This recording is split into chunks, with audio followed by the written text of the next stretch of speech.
Hey there, flow seekers. Welcome to episode 2 of What the Flow Do You Know? I am your host, Anahata Holly Hallowell, and today we're diving even deeper down the rabbit hole of reality.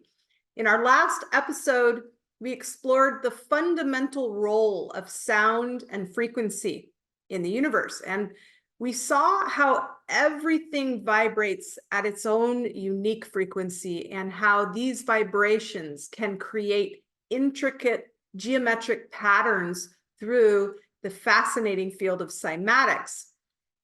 Now, we also explored the sacred element water and why you should begin to look at it as a powerful tool to transform your life. So be sure to go back and watch episode 1 if you missed it. But today we're going to take this a step further and look at the profound significance of sacred geometry and how to leverage it for neuro-manifesting. So buckle up, because we're going to be exploring some mind-bending concepts that might challenge your entire understanding of reality. So first, let's talk about one of the most prevalent symbols across spiritual traditions, the cross, with a circle in the center. Of course, with Christianity, it represents Christ, crucifixion, resurrection. And we see it in ancient Egypt with the Ankh symbol representing eternal life. We see it in Celtic traditions with the beautiful Celtic cross, and we see it in native tribes through the medicine wheel and sacred directions. But why is this symbol, a circle in the center of another circle with lines crossing it, so pervasive? Well, when we look at cymatic patterns, we can see radial or circular symmetry emerging, and it's as if these sacred symbols are really pointing to a deep truth about the nature of reality, that the cross within the circle represents the source of sound and creation itself. Now, there are no straight lines in nature, but these grids do point out the curves. How? Through negative space, the space of pure potential, which is divine feminine, the void from which all things are pulled into being, from dream to reality. We use grids and structure space time in the 3D, and that empty space then collapses from wave potential into particle. Now, this brings us to the significance of the 369 pattern, which is the golden ratio. The golden ratio, often represented by the Greek letter phi, phi, is found throughout nature, from the spiral of a shell to the arrangement of leaves on a stem to the expansive shapes found in our galaxy clusters as well. It's a pattern of profound balance and harmony. Now, in the context of wave patterns, the 369 pattern is associated with constructive wave interference. This is when waves align in such a way that they reinforce each other rather than cancel each other out, or they pass through, allowing for the efficient flow of energy to be exchanged rather than stagnate or be canceled. Now, if we think about this in terms of health and wellness, all disease is in fact merely a disconnection from the whole. It's like the universe has found a way to optimize the transmission of information and vibration. And these grids of life and the curves and the waves they transmit, it actually could be the way prana flows and animates all living things. In fact, the root of the word healing is merely a return to the memory of wholeness. And we'll talk about the significance of memory in upcoming episodes. But for now, just realize that unity, wholeness is the key to expansion. When we seek to unify, we expand. And when we look at the Fibonacci sequence, where each number is the sum of the two preceding ones, we find a close relationship to the golden ratio. And as the sequence progresses, the ratio of adjacent numbers increasingly approximates phi. It's yet another example of the deep interconnectedness of sacred geometry and the natural world. Now, let's talk about something that might blow your mind, and that's the Earth's motion through space. We typically think of Earth orbiting the sun in a flat elliptical path. Think back to 5th grade science. But in reality, our planet's motion is more like a helix. Again, there's no straight lines, it's an ebbing and flowing.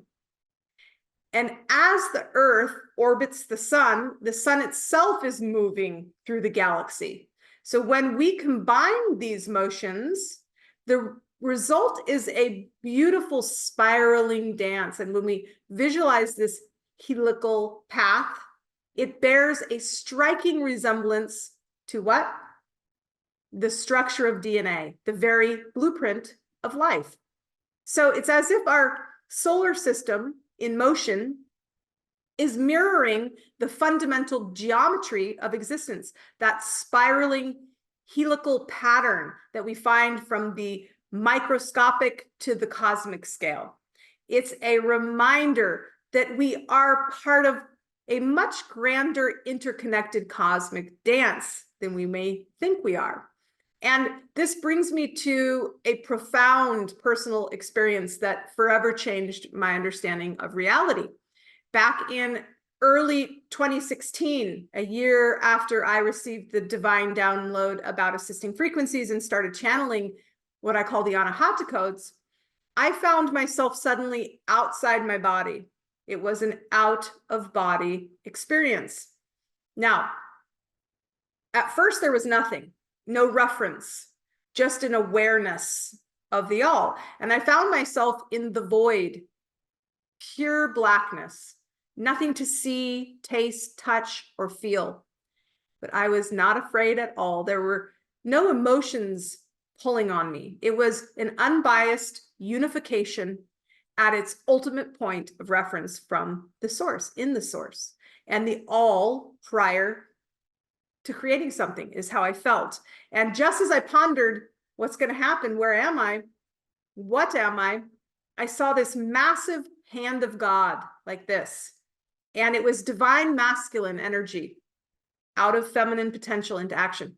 He gently tapped the empty fabric of space. And what emerged was a fiery ball of flames. And I had no perception of what the flames were or how large it was. There was no referential way for me to see the scale at that point. And then God tapped again on the same source point.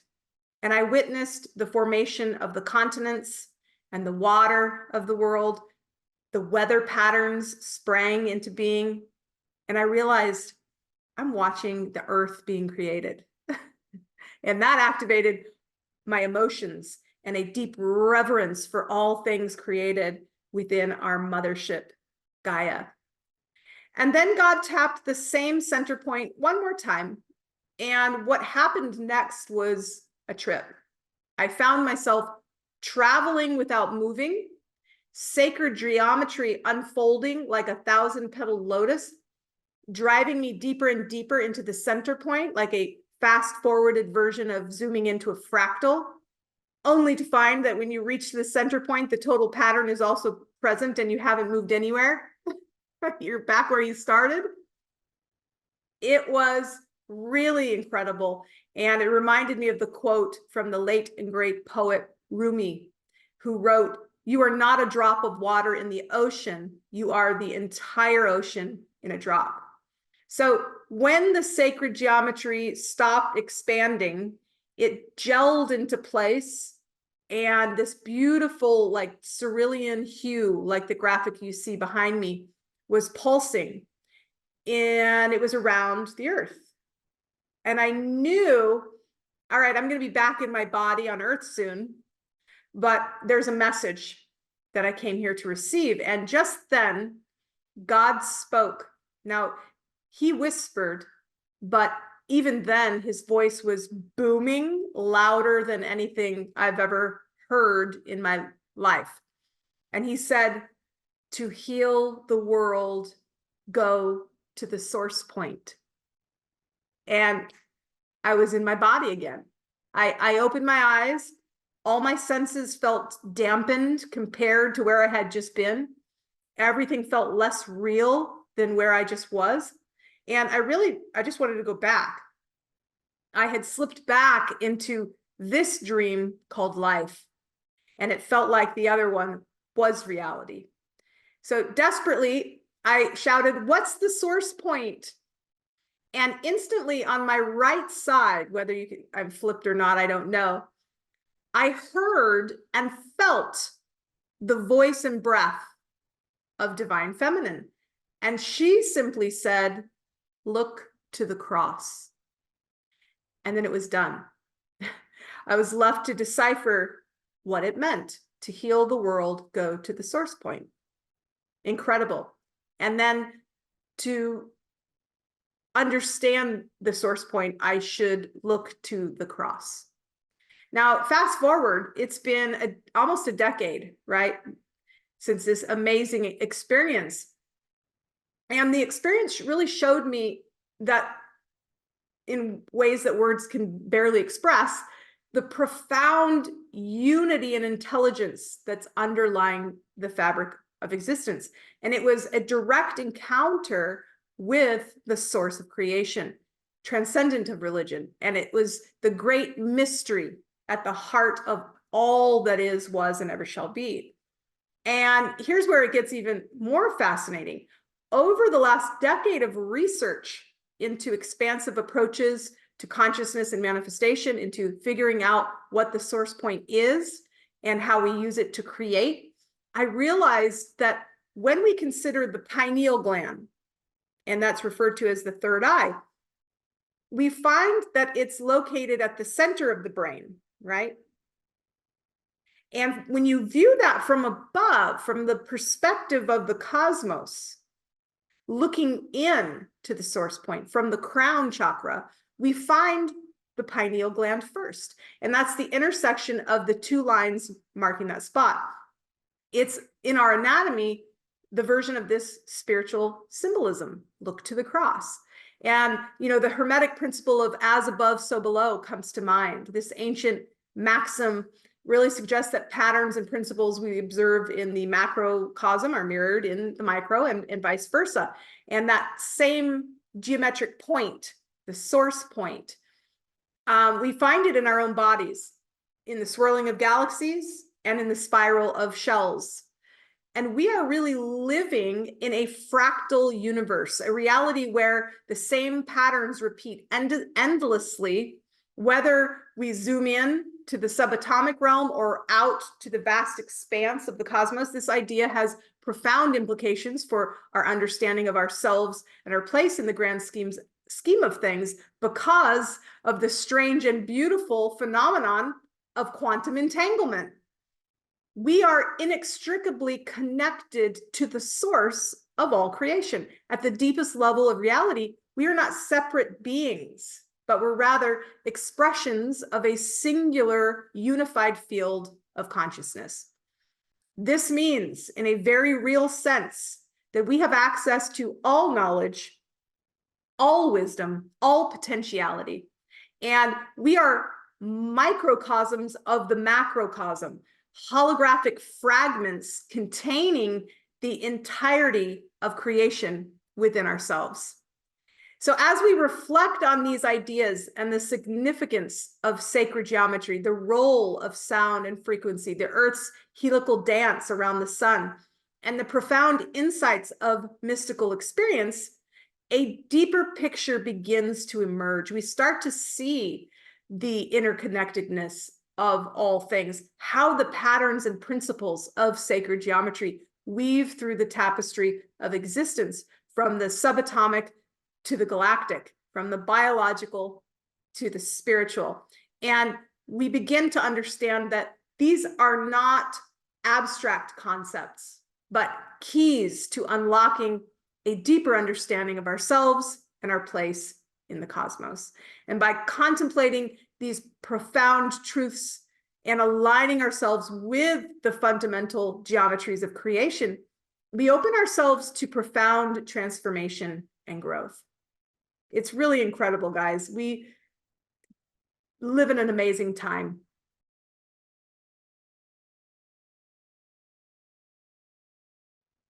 So let's relate what I've just shared with you to the technique I've created that I call neuro-manifesting. Now, neuro-manifesting is simply having a goal and achieving it through the power of your mind and the sacred space of your heart.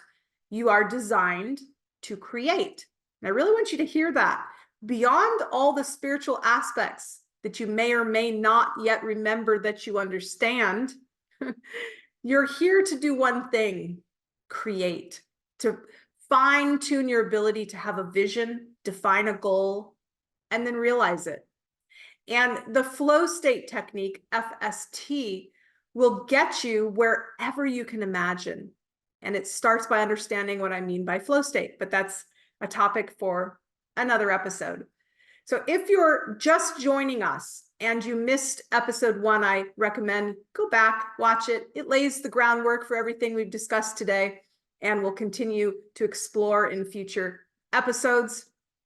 And if you're feeling inspired and ready to learn how to master your neuro manifesting skills, I invite you to join us for a 29.5-day liquid plan. Now, this is an immersive program that's going to guide you through the practical application of everything we've discussed and so much more.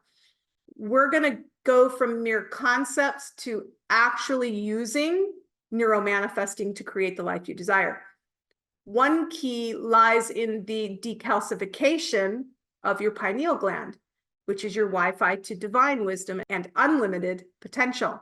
But it's limited right now, right? It's calcified.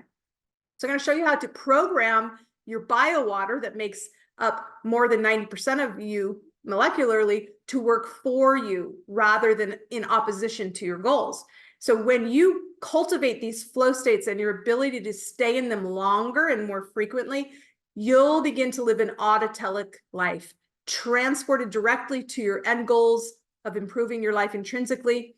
Your true goals will then clarify, and your journey to them will be a joyride rather than overwhelming, boring, or frustrating. You're going to be sitting pretty at the center point, immune to obstacles, which instead become optimization data, helping you to navigate your course to your definite chief aim. So you're going to be riding the wave inside the eye of the storm, the creator of your experiences and the captain of your ship. So where are you sailing? How are you up-leveling in this game called life? You are the main avatar. So I highly recommend visiting a liquid plan to check out the details and grab your seat in the program.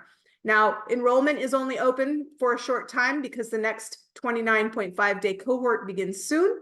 And I don't want you to miss out on this opportunity to unlock your full potential.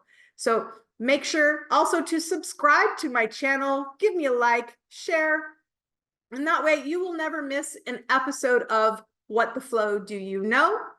Until next time, keep seeking, keep flowing, and keep remembering just how powerful you really are. You are loved. You are a gift to this world. Thanks for joining me.